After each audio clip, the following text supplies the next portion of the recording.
The crystal chandelier in the Connecticut dining room sparkled as brightly as Richard's fake smile, casting long, cold shadows over his youngest daughter, Clara. The late November wind howled outside the lavish suburban mansion, a bitter 2025 autumn chill that seemed to seep straight through the heavy oak front doors. The air in the dining room, however, was stifling. It smelled of dark, expensive espresso and the metallic tang of polished silver. Clara sat stiffly in her seat, smoothing the fabric of her simple, thrifted wool dress. She had always been the odd one out in this family of relentless social climbers. To her right sat her fiancé, Liam. He looked entirely out of place in this monument to materialism, wearing a clean but noticeably faded flannel shirt, his broad shoulders relaxed against the antique mahogany chair.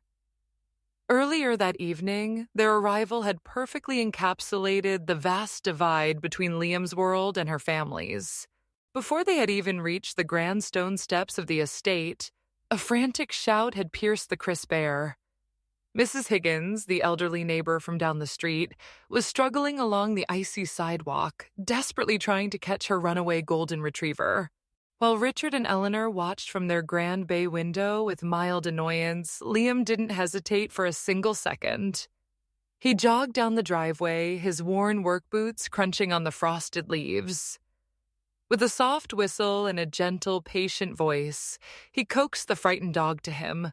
He knelt on the cold ground, his calloused hands soothing the animal before carefully handing the leash back to the breathless, immensely grateful old woman. Clara had watched him from the driveway, her heart swelling with an overwhelming sense of pride.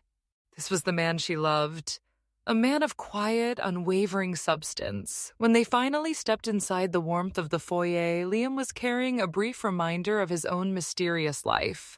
A brief mention of a worn-out, vintage leather briefcase Clara's fiancé, Liam, always carries, a detail her family constantly mocks, blissfully unaware of the billion-dollar deeds resting inside. Clara's older siblings immediately exchanged knowing, derisive glances as he set it by the coat rack. It was a piece of luggage they assumed held nothing more than cheap tools or useless paperwork. The pre-Thanksgiving planning dinner was supposed to be a joyous occasion, a time to blend families and celebrate the upcoming engagement. Instead, it felt like a corporate deposition. Eleanor, draped in heavy cashmere, stood by the massive marble kitchen island.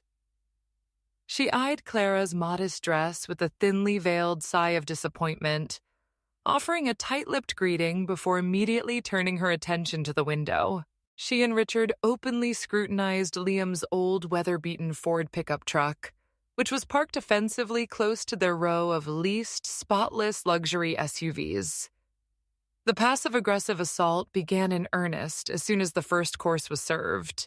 The sharp clinking of fine porcelain was punctuated by barbed comments. Clara's older sister, sipping a robust Pinot Noir, leaned across the table. She chuckled softly, her voice dripping with condescension as she made snide remarks about Clara settling for a nobody who clearly couldn't provide a proper lifestyle. She asked Liam about his work with a tone one might use to address a lost child. Through it all, Liam remained completely unfazed.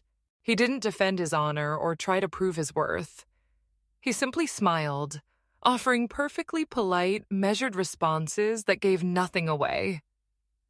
Underneath the heavy linen tablecloth, out of sight from the judging eyes of her family, his rough, warm hand found Clara's. His fingers intertwined with hers, a silent, steady anchor in a stormy sea of judgment. Clara squeezed his hand back. She felt the familiar, dull ache of being the family's disappointment. The foolish social worker who chose helping people over climbing the corporate ladder. But sitting here beside Liam, feeling the honest warmth of his calloused skin, she knew she was the wealthiest person in the room. At the head of the mahogany table, Richard cleared his throat loudly, demanding the room's attention. He adjusted his tailored suit jacket, his posture arrogant and commanding. No one at the table knew that beneath that expensive Italian wool, Richard was sweating profusely, carrying the terrifying weight of massive, unpayable debt. He raised his wine glass to the chandelier's light. He formally announced that he would host their engagement party this upcoming Thanksgiving. He framed it as a grand, generous gesture, but Clara knew the truth. It wasn't out of love or celebration. It was a calculated, desperate move to show off his supposed charity to his wealthy country club buddies.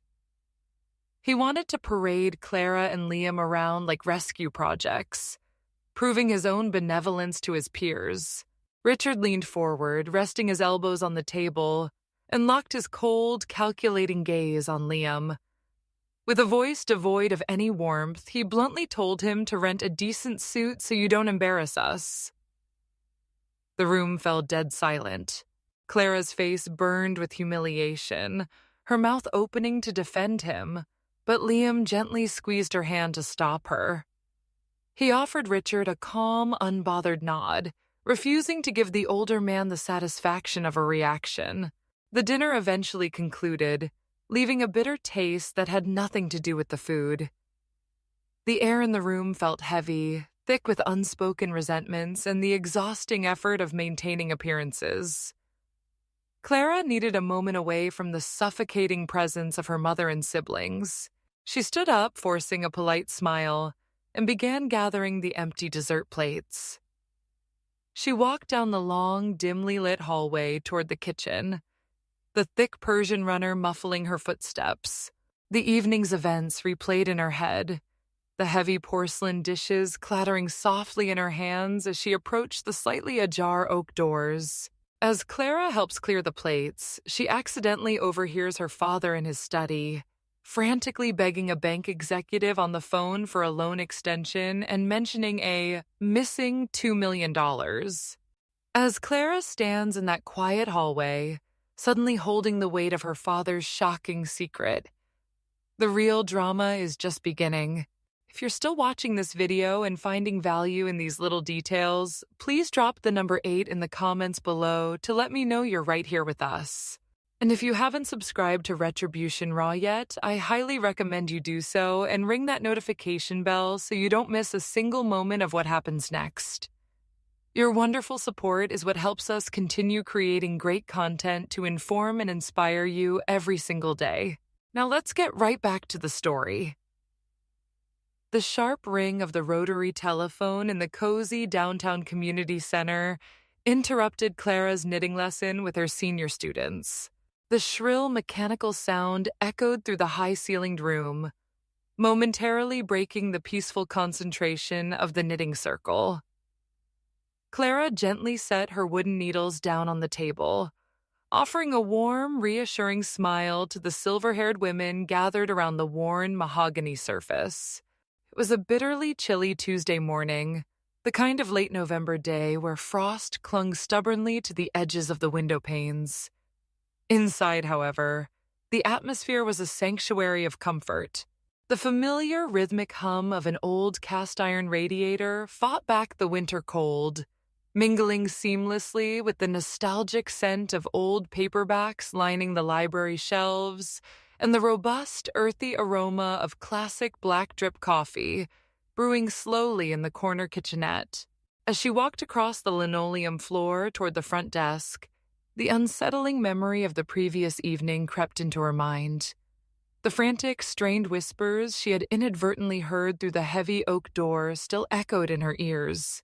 The sheer, unadulterated panic in the voice of a man who had spent his entire life projecting an image of impenetrable wealth felt completely at odds with the serene, unhurried pace of this community center. It was a jarring contrast that made her chest tighten with a sudden wave of anxiety. She picked up the heavy plastic receiver, patiently handling a quick inquiry about the afternoon bingo schedule before returning to her actual task for the hour. Sitting beside a frail but remarkably spirited woman named Edith, Clara meticulously navigated the labyrinthine pages of a government Medicare application. She read each line aloud, her voice a soothing, steady balm for the confused senior. Just as she finished filling out the final complicated section, the heavy glass doors of the main lobby swung open, letting in a swirl of icy air. Sarah, her fiercely protective best friend, marched in. She carried 2 steaming paper cups from the local diner, immediately pressing one into Clara's hands. It was a simple black drip coffee with a generous splash of cream. Just the way Clara liked it. No fancy syrups or modern twists. Sarah leaned against the reception desk, her brow furrowed in a deeply familiar expression of protective indignation. She didn't bother lowering her voice as she launched into a passionate tirade about the family dinner, expressing her utter disgust at the snide, passive-aggressive comments and the sheer, insulting audacity of telling a hard-working man to rent a suit. Clara took a slow sip of the hot beverage, letting the comforting warmth settle deep in her chest, and gently reminded Sarah that holding on to anger wouldn't change the past. Nor would it help Liam. Before Sarah could continue her righteous protest, the brass bell above the front door chimed a second time. An older, highly distinguished gentleman stepped into the warm lobby, carefully stomping the fresh snow off his polished leather brogues. It was Mr. Sterling. He wore a classic, impeccably tailored tweed suit that seemed to belong to a much more elegant bygone era. Holding a neatly folded traditional broadsheet newspaper tucked under one arm. Catching Clara's eye from across the room, he smiled warmly and tipped his vintage wool fedora with a polite, practiced grace. Clara's heart warmed instantly at the sight of him. Their paths had crossed several months ago under very different, quite alarming circumstances. She had been taking a shortcut through the local municipal park when she noticed an older man dressed in faded, unremarkable gray sweatpants, swaying dangerously on a wooden bench. Without a single second of hesitation, Clara had dropped her bags and rushed over, recognizing the pale, clammy signs of a severe dizzy spell. She had sprinted to a nearby hot dog vendor, bought him a bottle of cold fruit juice with her last few dollar bills, and sat with him for nearly an hour, gently fanning his face with a discarded magazine until his natural color finally returned. She hadn't known then that he was a highly respected retired lawyer and influential financial advisor. She had simply seen a neighbor in distress who needed a helping hand without ever expecting anything in return. "Miss Clara," Mr. Sterling greeted her as he approached, his voice carrying the refined, gentle cadence of a classic American gentleman. "I reckon you might have a few minutes for a brief stroll? The autumn air is quite invigorating this morning." Clara excused herself from her duties, wrapping a thick, hand-knitted woolen scarf tightly around her neck. They walked at a leisurely, measured pace along the frosty suburban sidewalk. Mr. Sterling's demeanor was perfectly calm, but his dark eyes held a profound, serious weight. He spoke softly, his words chosen with surgical precision. He explained that a very powerful mutual friend, a man whose privacy he fiercely protected but deeply respected, had asked him to look into a certain local business entity out of a genuine concern for Clara's long-term well-being. What his pro bono background checks had uncovered, he revealed with a heavy sigh, was nothing short of a disastrous house of cards. The grand, boastful enterprise was entirely a hollow shell, built from the ground up on a foundation of massive, systemic financial fraud. They stopped walking near a quiet, snow-dusted park bench. Mr. Sterling reached into the inner breast pocket of his heavy tweed jacket and withdrew a thick, sealed manila envelope. He handed it to Clara with a deeply solemn expression. He warned her, his tone dropping to a gentle but incredibly firm whisper, that the upcoming holiday gathering was not a celebration of family or love, but a desperate, calculated trap.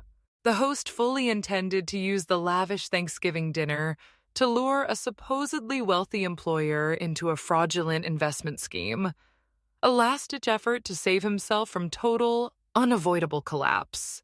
Clara stares at the bold red, confidential fraud investigation stamp on the envelope, realizing her father's cruelty was just a fragile mask for his own impending ruin. Snowflakes began to dust the windshield of Liam's old Ford as they pulled into the driveway for the Thanksgiving engagement party. But Clara's hands were sweating against the manila envelope hidden in her purse. The heater of the beat-up truck hummed a familiar, comforting tune, yet a profound chill settled deep within her bones. Resting on the seat between them was a carefully baked, homemade cherry pie, its sweet, nostalgic aroma filling the small cabin. However, the thick sealed document tucked securely inside her leather handbag felt significantly heavier than the dessert. It was a dense, undeniable anchor of truth, a stark reminder of the deep financial rot cleverly concealed behind the grand, freshly painted columns of her childhood home. They stepped out into the biting November air, the crisp scent of approaching winter mingling with the faint, woodsy smoke curling from the estate's towering stone chimney. Inside, the mansion was a masterclass in extravagant holiday theater. A roaring fire crackled in the massive hearth, casting a warm, deceptive glow over the imported rugs. The rich, mouth-watering aroma of roasted turkey, savory stuffing, and spiced cinnamon wove through the air, though it was nearly overshadowed by the sharp, intoxicating scent of expensive reserve wine. The atmosphere was incredibly thick, vibrating with an unspoken tension beneath the festive, glossy surface. The moment they crossed the threshold, the illusion of a welcoming family shattered. Eleanor, draped in an imposing emerald gown and practically weighed down by heavy, glittering diamond jewelry, offered a brittle, practiced smile that didn't reach her eyes. She immediately looked Clara up and down, her gaze pausing critically on her daughter's modest, understated navy dress. Her older sisters, parading around the grand foyer in shimmering, custom-tailored designer gowns, giggled behind their crystal wine glasses. They looked like exotic birds in a gilded cage, completely out of touch with anything genuine. Sensing the immediate shift in Clara's posture, Liam stepped closer. He placed a gentle, grounding hand on the small of her back and leaned in, whispering softly that she looked absolutely breathtaking, making her feel cherished and entirely protected from their icy, silent judgment. Across the room, Richard was holding court among a circle of wealthy, older country club guests. He wore a smug, overly confident expression, though the desperate tension around his jaw betrayed his internal panic. Spotting them, he loudly beckoned Liam over to the roaring fireplace. With a patronizing clap on the shoulder that was meant to look friendly but felt entirely demeaning, Richard raised his voice so his affluent peers could hear every single word. He magnanimously offered his future son-in-law a low-level, entry-tier janitorial position at his firm, framing it as a generous favor to a struggling young man. Rather than shrinking under the public humiliation, Liam merely offered a polite, unwavering smile. He graciously declined the insulting offer, his calm eyes holding a secret, knowing amusement that Richard was far too arrogant to notice. While Liam effortlessly handled the condescension, Clara quietly slipped away to check the dining room setup. The long mahogany table was impeccably set with antique silver and crystal, but her attention was immediately drawn to the far wall. A state-of-the-art, incredibly expensive digital projector sat silently on a sleek stand, aimed directly at a blank, pristine white screen. She knew her father had rented it specifically to showcase a grand, fabricated slideshow of his supposed business successes. It was an elaborate, desperate performance designed solely to impress and trap a specific wealthy older investor in attendance. Her fingers tightened around the strap of her purse. Suddenly, a loud gasp from the living room pulled her back. She hurried over just in time to see her eldest sister holding a half-empty wine glass, a look of mock horror plastered on her meticulously made-up face. A dark, spreading stain of expensive red wine soaked the front of Liam's neat, inexpensive suit jacket. The sister laughed it off as a clumsy, unfortunate accident, though the malice in her eyes was unmistakable. The room fell into a hushed, uncomfortable silence, waiting for the poor, out-of-place mechanic to lose his temper. Instead, Liam remained perfectly composed. Without a single word of complaint or anger, he calmly unbuttoned the ruined jacket and slipped it off, handing it to a nearby hovering server. As he adjusted his cuffs, the warm firelight caught the fabric of the shirt underneath. It was a breathtakingly high-end, exquisitely tailored dress shirt, complete with subtle, custom-embroidered monograms on the cuffs. A few of the older, exceptionally sharp-eyed investors in the circle abruptly stopped talking, their gazes locking onto the undeniable, quiet luxury of the garment that completely contradicted the narrative they had just been fed. The dinner bell rings, and Richard taps his crystal glass with a silver spoon, his face flushed with wine and malicious intent, calling for everyone's attention for a toast. As that silver spoon clinks against the crystal glass, you can feel the tension in the room about to reach its breaking point. If you're still watching this video and finding value in these unfolding details, please drop the number 1 in the comments below to let me know you're right here with us. And while you're there, please feel free to leave a meaningful thought or a warm holiday wish. If you haven't subscribed to Retribution Raw yet, I highly recommend hitting that subscribe button and ringing the notification bell so you don't miss the explosive truth that is about to be revealed. Your wonderful support is what helps us continue creating great content to inform and inspire you. Now let's get right back to the dining room and hear that toast.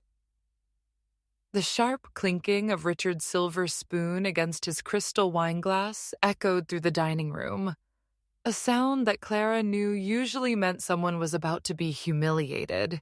The opulent Connecticut dining space, previously filled with the low, sophisticated murmur of high society guests and the soft scraping of heavy antique silverware against fine china, instantly fell into a hushed, expectant silence. Beneath the heavy mahogany table, Clara's fingers instinctively traced the rigid edges of the manila envelope she had discreetly slipped into her oversized leather purse earlier that afternoon. The coarse paper grounded her, serving as a visceral anchor to Mr. Sterling's gentle but incredibly firm warning about the desperate, elaborate web of lies her father was currently spinning. The air in the room was undeniably suffocating, despite the cavernous ceilings and the grand, drafty windows. A rich, traditional spread of roasted turkey, spiced cranberry sauce, and expensive, heavy reserve wine filled the air with a cloying sweetness that made Clara's stomach turn. To anyone else, it was the picture-perfect American Thanksgiving, a Norman Rockwell painting brought to life with a modern, affluent twist. But to Clara, seated rigidly next to a perfectly calm Liam, it felt entirely like a beautifully decorated trap. Eleanor sat at the opposite end of the long table, her diamonds catching the chandelier's light as she offered a tight, expectant smirk, while the older siblings leaned in, practically vibrating with malicious anticipation. Among the older, distinguished guests was Mr. Harrington, a prominent, highly respected investor whose presence Richard had been nervously catering to all evening. Richard stood up slowly at the head of the table, his chest puffed out, commanding the room with the practiced ease of a man who believed he owned the world. His face was flushed, carrying a deep, unhealthy red hue from one too many glasses of Merlot. He began his toast with a sweeping, magnanimous gesture, speaking warmly about the blessings of family, the importance of tradition, and the grace of a bountiful year. The wealthy attendees nodded along in polite agreement. But then Richard's gaze slowly drifted down the length of the table, locking onto Clara and Liam. He sighed theatrically, letting a patronizing, sorrowful expression wash over his face.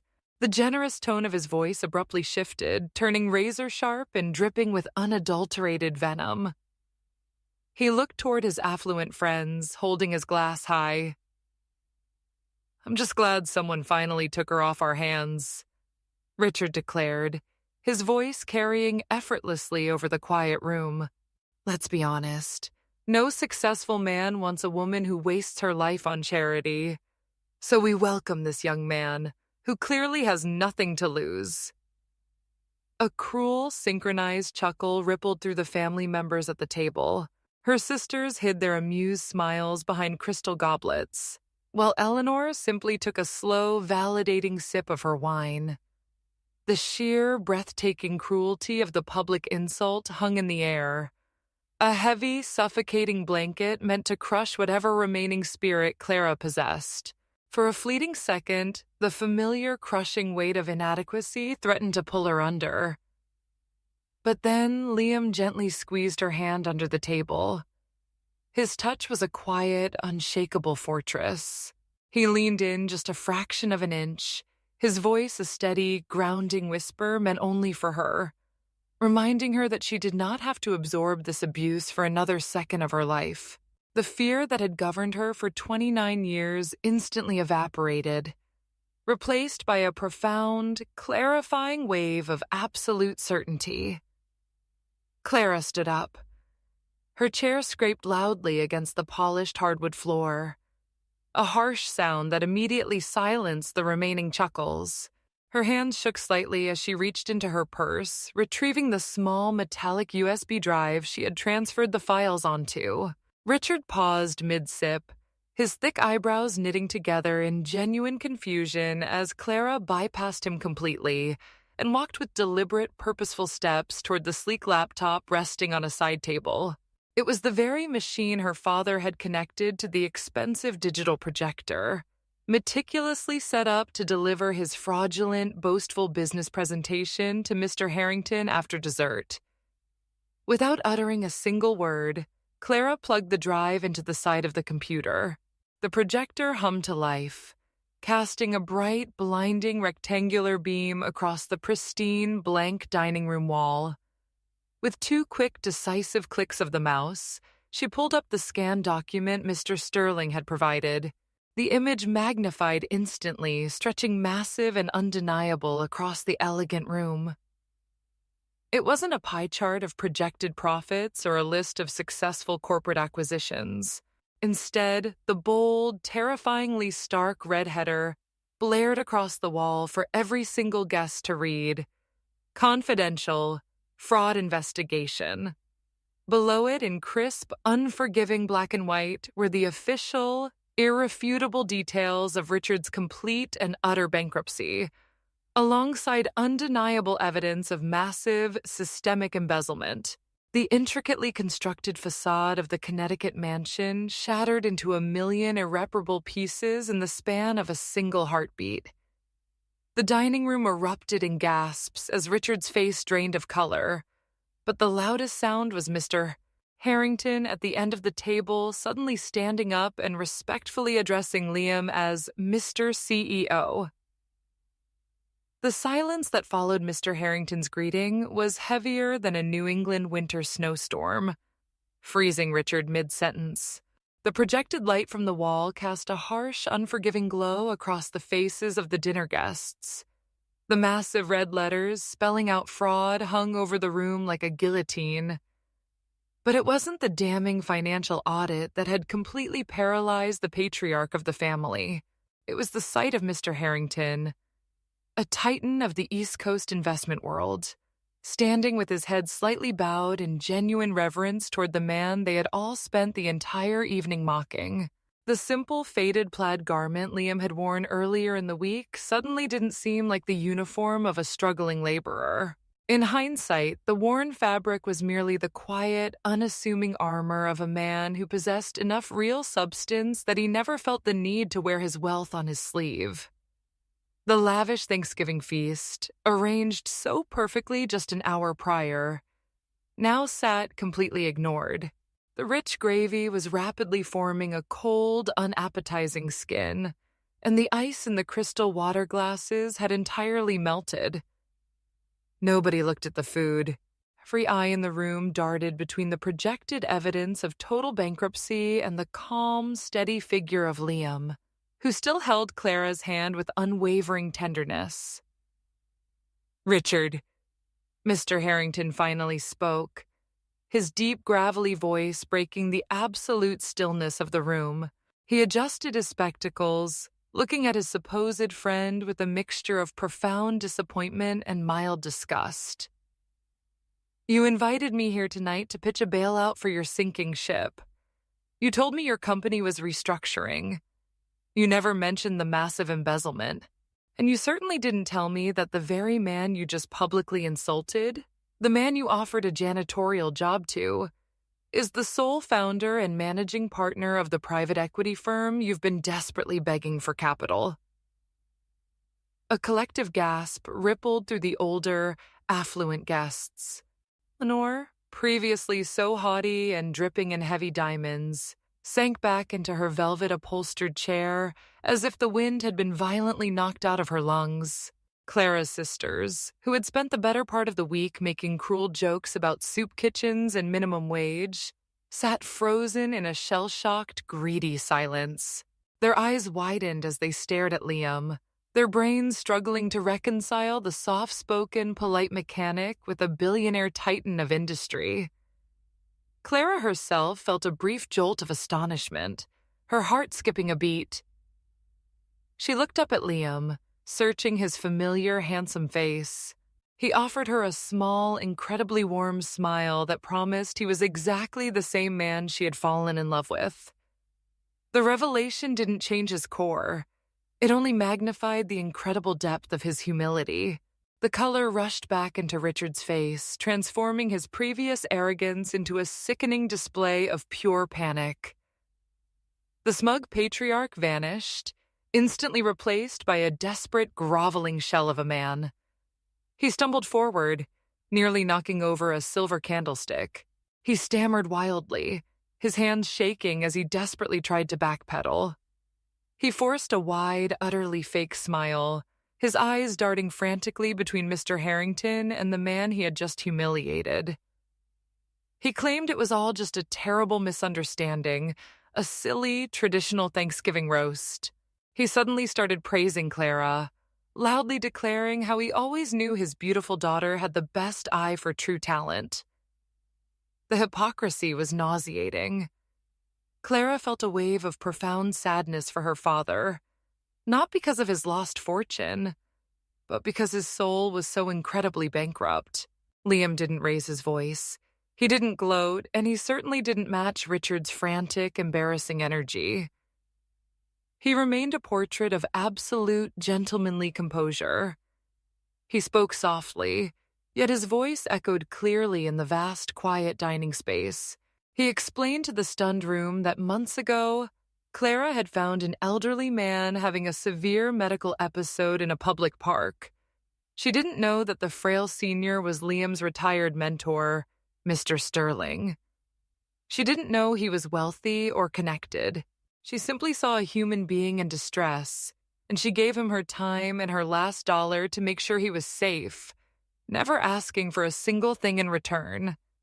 Liam took a slow step forward, his posture authoritative but entirely devoid of malice. He looked directly into Richard's panicked eyes, explaining that he hid his background because he wanted to find someone who loved him for his heart, not his portfolio. Clara had passed that test effortlessly, simply by being herself. Richard, on the other hand, had shown exactly what he valued. Glancing up at the damning audit report still glaring on the dining room wall, Liam officially and politely declined any and all investment in Richard's fraudulent enterprise. He did it not out of spite or vengeance, but simply because character was the only currency he trusted, and the family's account was entirely overdrawn. The finality in his words sealed the toxic family's fate. There would be no rescue, no golden parachute. The heavy consequences of their lifelong arrogance had finally come to collect. Liam turned to Clara, completely ignoring the frantic pleading of her family, and asked softly, "Are you ready to go get some real dinner, my love?" The cold November air had never felt so liberating as Clara and Liam stepped out of the suffocating mansion and into the quiet, starlit night. Behind them, the heavy oak doors muffled the chaotic, overlapping shouts of a family desperately trying to salvage a shattered illusion. Richard's frantic apologies to the fleeing investors and Eleanor's shrill, panicked demands faded into the background, becoming nothing more than pathetic white noise against the crisp autumn breeze. Walking down the winding, frost-covered driveway, Clara took her first truly deep breath in what felt like decades. A profound, sweeping sense of relief washed over her tired shoulders. She hadn't orchestrated the evening to seek malicious revenge against the people who shared her bloodline. She had merely presented the undeniable truth, allowing the natural, unavoidable consequences of their lifelong arrogance and deceit to finally take their rightful course. When they reached the end of the cobblestone path, Liam opened the passenger door of his weather-beaten Ford. The old pickup truck, once a relentless symbol of mockery from her materialistic siblings, now felt incredibly safe. It was a sturdy, reliable sanctuary, a royal carriage ready to carry them far away from the toxic, superficial world she was finally leaving behind for good. They drove the flat, they pulled the faded red vinyl booths, a black and white checkered linoleum floor, and the soft, crackling tune of a vintage jukebox playing a low, soulful country melody provided an atmosphere of authentic working-class comfort. They slid into a quiet corner booth just as a friendly, older waitress with a silver name tag approached. Her apron was lightly dusted with flour, and she offered a genuine, weary but warm smile that immediately put them at ease. They ordered 2 heavy ceramic mugs of hot black coffee and a single generous slice of warm cherry pie to share. When the waitress brought their order, Liam discreetly slipped a remarkably generous $100 bill under his saucer, a quiet gesture of solidarity and deep respect for the hardworking woman pulling a late holiday shift. Wrapping her hands around the thick, comforting warmth of the coffee mug, Clara looked across the formica table at the man who had just dismantled her family's false empire without ever raising his voice. Liam met her gaze, his expression softening into one of profound, vulnerable honesty. As the diner buzzed quietly around them, he finally opened up about the life he had so carefully kept hidden. He spoke softly about his childhood, describing a challenging upbringing in a blue-collar neighborhood where money was constantly scarce, but love, hard work, and integrity were abundant. He explained how he had built his massive private equity firm from the ground up, pouring years of relentless sweat and sacrifice into his vision. But as his incredible wealth grew, so did the exhausting number of people who only saw his bank account. He confessed that he chose to wear faded flannel and drive the old truck because he desperately needed to find a partner who valued the content of his character over the balance of his portfolio. He had been looking for a woman with a genuinely pure heart, someone who would extend kindness to a dizzy old man in a park without ever expecting a single favor, let alone a fortune, in return. Reaching into the pocket of his jeans, Liam didn't pull out a flashy, ostentatious diamond that belonged in a high society catalog. Instead, he gently placed a small, slightly worn velvet box on the table and slid it across the smooth surface. Inside rested a modest, breathtakingly elegant vintage gold band adorned with a small, beautifully cut sapphire. It was a cherished family heirloom, a ring his late mother had worn through decades of a loving, humble marriage. He asked her to share his life, not as a billionaire's heavily accessorized wife, but as his equal, his best friend, and his true partner. Tears of pure, unadulterated joy welled in Clara's eyes as she looked from the deeply meaningful ring to the sincere, loving face of the man offering it. She reached across the table, sliding the antique gold band onto her finger.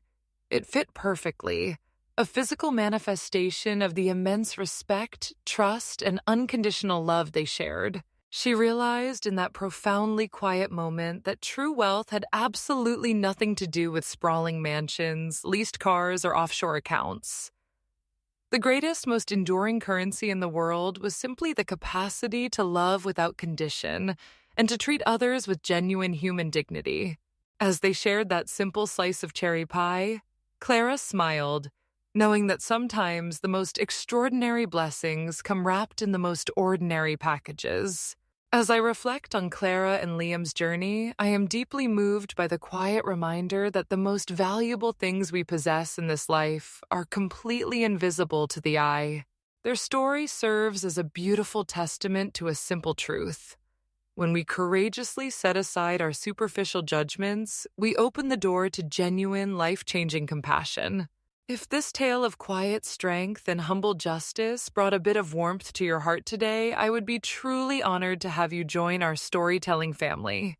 Please take a moment to share your own thoughts in the comments and subscribe to Retribution Raw, because sharing a beautiful lesson of kindness is the perfect way to multiply its light in the world.